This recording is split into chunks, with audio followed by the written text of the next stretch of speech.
एक बार भगवान बोले निगुरे को हम कुछ नहीं बताते। तो नारद जी ने सोची अब हम गुरु जी कहाँ से लाएं। तो भगवान ने कहा कि जाओ ढूंढो। तो कहाँ मिलेंगे भगवान, ये बता तो दो। बोले जो ब्रह्म मुहूर्त में यमुना किनारे सबसे पहले मिले बस वही है। नारद जी यमुना जी किनारे बैठ गए। सुबेरा हुआ, सूर्य की हल्की हल्की पौ फट रही थी, ब्रह्म मुहूर्त हो रहा था। सबसे पहला व्यक्ति जो था वो था मछुआरा, मल्ला। तो अरे ये तो मछुआरा है, ये कैसे गुरुजी हो सकते। सो नाक सुकेरी, अब ये तो गुरुद्रोह हो गया। अब गुरुद्रोह हो गया तो भगवान और नाराज हुए। अब तो तुम्हें 84 लाख योनियों में जाना पड़ेगा, तुमने तो गुरु निंदा करी है। गुरु निंदा के समान कोई पाप होता है क्या। और वैसे भी कहा है बिन गुरु भव निधि तरई न कोई, जो बिरंच शंकर सम होई। गुरु के बिना भवसागर से कौन पार हो सकता है। शास्त्र भी कहते हैं कि भगवान से पहले सदगुरु चाहिए। निगुरा होता ही का अंधा, खूब करे संसार का धंधा। पड़े नरक की खान मनवा, निगुरे नहीं रहना, निगुरे नहीं रहना। अब तो भगवान ने कह दी 84 लाख योनियों में जाओ। जब कह दी 84 लाख योनियों में जाओ तो नारद जी तो बिफर गए। अब उपाय कहाँ मिलेगा 84 लाख योनियों में से बचने का। तो भगवान कहते हैं नारद जी दुनिया में कोई कहीं भी फंस जाए एक ही उपाय है, और वो है सदगुरु। वहां जाओ, उन्हीं के पास जाओ और उतनी श्रद्धा से जाओ कि तुम्हारा पाप कट सके। नारद जी ने श्रद्धा अपने मन में प्रकट करी और भाव, गुरुदेव दया करके। हम सबके भी तो कोई न कोई सदगुरु हैं। अपने अपने गुरुदेव भगवान को याद करो। और कोई गुरु भगवान नहीं है, सदगुरु भगवान अगर आपके भाग्य में अभी तक नहीं मिले हैं तो महादेव को अपना गुरु मानो। महादेव कोई मस्त महापुरुष मिलवा देंगे। याद करो, हमें भी तो अपनी नारद जी की तरह 84 लाख योनि काटनी है। सो याद करो, गुरुदेव दया करके मुझको अपना लेना।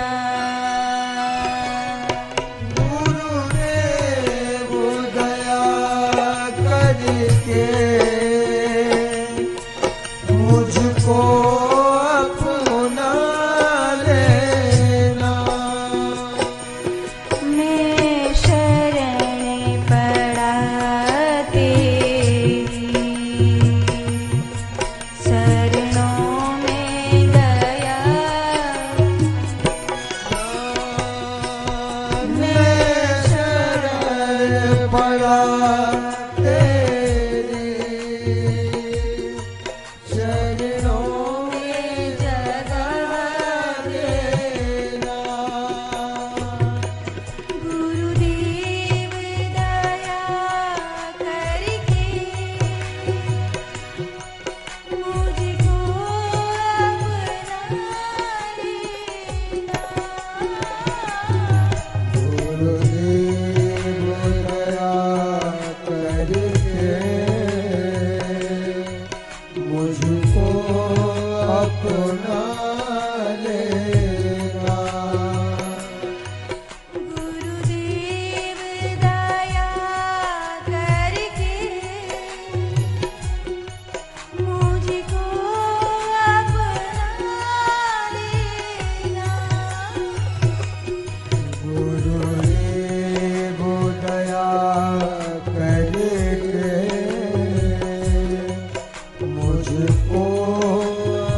गुरु दया करके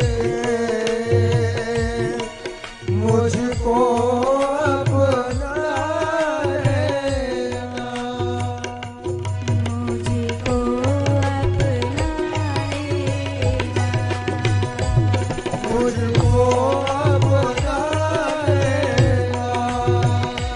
मुझको अपना लेना। मुझको अपना लेना। नित माला जपूं तेरी, नहीं दिल से भुला नित माला जपो तेरी, नहीं दिल से भुला देना। नहीं दिल से भुला देना। नहीं दिल से भुला देना। नहीं दिल से भुला देना। नहीं दिल से भुला देना। नहीं दिल से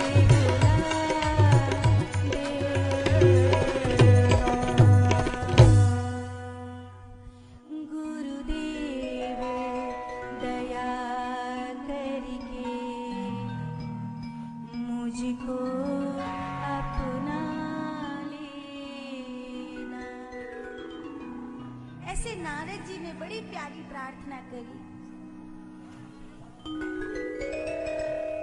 भैया तुम क्यों दुखी हो? मुझे 84 लाख योनियों में भटकने का श्राप मिला है। एक एक योनि काटूंगा मैं 84 लाख योनियां नहीं भोगना चाहता। कोई उपाय बताओ। तो बोले देख भैया, मैं तो एक मछुआरा हूं, ज्ञानी हत ना हूं, पढ़ो लिखो हत ना हूं, शास्त्र की जानू ना हूं। अगर भगवान ने कही 84 लाख योनि में घूमना है तो घूमना तो पड़ेगा। पर ऐसा है कि एक नक्शा बनवा लियो भगवान ते एक नक्शा बनवा लियो, कौन कौन सी योनि में घूमना है, तो पहले तो पता तो चल जाएगी। नारद जी बोले ठीक है बनवा लाऊं। और गुरु आ गया तो भगवान ते गए, ठाकुर जी जो योनि में मोए घूमनो हतका है बाको नक्शा बना के दे दो। भगवान मुस्कुरा गए, बोले ये उपाय तुम्हारा नहीं हो सकता, ये उपाय गुरुजी ने दिया है ना? बोले हाँ दिया तो गुरुजी ने ही है। अच्छा ठीक है देता हूं। 84 लाख योनियों का एक बड़ा सा मैप बना के, वो होता है ना जैसे अपने देश का नक्शा होता है, वहां में कौन कौन सा शेर कहाँ कहाँ है सब रंग बिरंगों करके छाप दे ना, जी नक्शा बना दिया। तो पूरा नक्शा धर दिया। इतना लंबा चौड़ा नक्शा, 84 लाख योनि, इनको कोई छोटा मोटा नक्शा थोड़ी होगा। ले आए नारद जी मछुआरे के पास और फैला दिया पूरा नक्शा। अच्छा जेही है 84 लाख योनि? हाँ गुरुजी जेही है। अच्छा तो घूम लो। नारद जी बोले कैसे घूमू? अरे लोटपोट करो। नारद जी बोले लोटपोट करूं? हाँ बोले कर लो। सो लोटपोट करके खूब घूम लिए वह नक्शा में, एक एक कोना कोना छान लियो। अब बोले कि जा घड़ी कर लियो और भगवान की जोरे ले जाओ। अच्छा भगवान ते जी पूछियो कि वो जो 84 लाख योनि है वो तुमने बनाई है, और ये जो 84 लाख योनि जीव तुमने बनाई है, तो तुम्हारी बनाई भई में घूमना है, सो तुम्हारी बनाई भई में घूम ही आया हूं। इतने ते ही कट जाएगा का? और नारद जी ने पैर पकड़ लिए उसी समय कि बात ये नहीं होती कि पढ़ा किसने है, बात ये है कि गुना किसने है। तो सदगुरु जो होते हैं वो तुम्हें मनवाते नहीं हैं, वो तुम्हें जनवाते हैं।